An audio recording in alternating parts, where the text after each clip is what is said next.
हाम्रो माननीय मन्त्रीजी अत्यन्त चाहिँ त परिपक्व सुझबुझ भएको नेता हुनुहुन्छ। उहाँले पूर्व मन्त्रीलाई पनि धन्यवाद दिनु। पूर्व मन्त्रीजी हो, निवर्तमान मन्त्रीजी, उहाँलाई पनि म विशेष धन्यवाद दिन चाहन्छु, किनभने उहाँले नै 7 बुँदे क्याबिनेटमा चाहिँ त प्रस्तुत गर्नुभएको।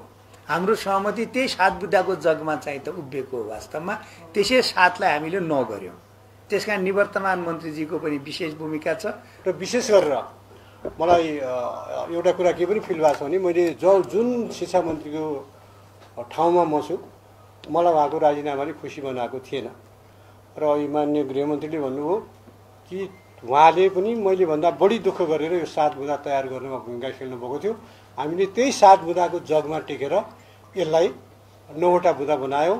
म मेरो लामो राजनीतिक चिन्जान परिचय सहयात्रा हो मान्य विद्या भट्टराई, म उहाँलाई पनि विशेष धन्यवाद दिन चाहन्छु। र उहाँको यो क्रियाशीलताकै जगमा हामीले आजको सहमति गरेका छौँ।